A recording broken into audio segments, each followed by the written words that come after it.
হয়তো আমার ভুইডুমে হয়তো আমার আব্বা হয়তো আমার গফা পুরিয়া গোলাপ জাম এ শোনা মুই আজি বড় বিপদে পড়েইছে ধন ই মা গো কেনটা বিপদে পড়েছ শোনা আসো এ নুনো হ্যাঁ আজি সুন্দরী দিছুছ ই মা গো সতে গো আজি সুন্দরী দিছুছ ই মা বেশি তার মনে করো সেবেলে কানু ঘর দুয়ার করছিলে যে হেনতা দিছিলে এবার তো ঘর দুয়ার ছাড়ি করে পলে আলে একলা দুকলা রহেলে এস করে খাইলে ভন্নে লে দিছিলে হ্যাঁ এ ধনো হ্যাঁ আজি মে বড় বিপদে পড়িয়েছে ই মা বিপদ বলে কেনটা বিপদে পড়িছ শোনা সে বিপদ তো তুমি না হতে সাহায্য করি পারবে সত্য বাবু এক মামু সেটি লাগে পরে কয় সম্মান কথা কইলে তুই সব লোক ফেলে তুই জানালে কোন তুই পানি করে মালে তুই জানছ আর মনের কথা দিল খুলে কি কইলে তো জানবে হেনতা হেলে শুনো কেবা দুতির ছতনা কেতে করছে রে কাহলা কেতে করছে এ ভাই তো তিন হাজার 25 মিল আছে তো 3025 মিল আছে কথা কর দেবুগে মাথা করব যে लेटरिन के बना देंगे कितना लेटरिन बना बन गया आसपास ओ लेटरिन बना दे घर का बना में पूछे लेटरिन इमाई रसे केरी बाय अकई की के जगह के मत कान उधर बोला कान उधर कोई कान उधर बोला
ସବୁ ଆଜି ତମକୁ ସବୁ କହିଦେବି ସତେ ଶୁଣା अब ଆଜି ସବୁ କହିଦେବି क्या बोलते हो बाबू ताको ना कहना रे मेरा फोन कर कहि दो तो ताको ना पूछू के छु मामू जे कोई तू बोल आ तू नहीं बोलबू क्या या हसना हां तुम्हें खाना मांगसो को सुंदरी दिसु छ ई मा बुढ़ा बुढ़िया कहता बस सुना बा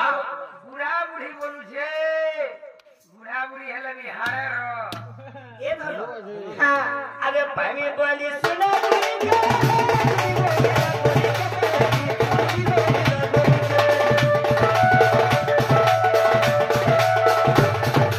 सॉरी गलम सब यह बुढ़ी मम्मी राज सब खाई दे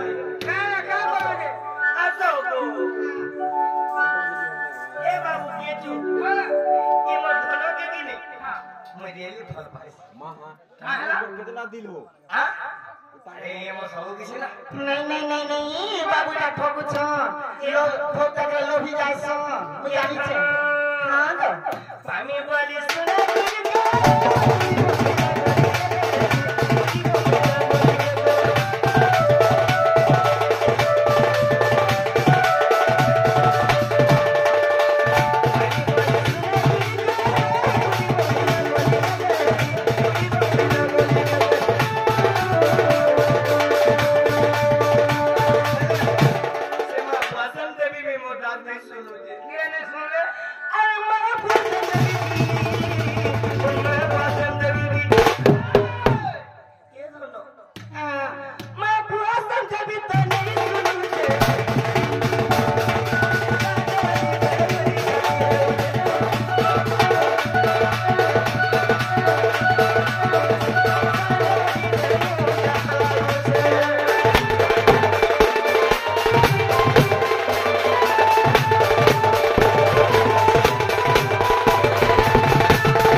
गिलास भल छे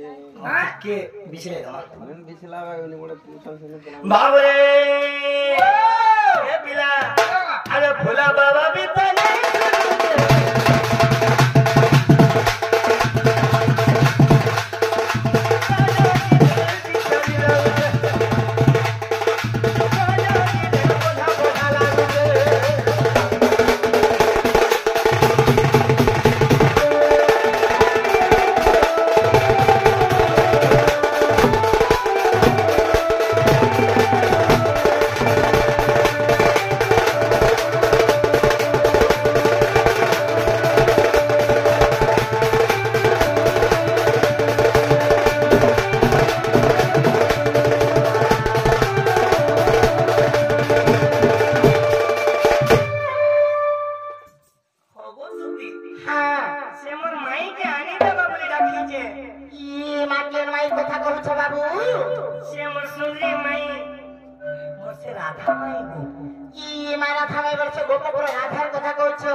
ସେମାନଙ୍କର କଥା ହେନ୍ତା ବୋଲି କହିବ ବୋଲେ ମତେ ଭଲ ବୋଲବେ କେ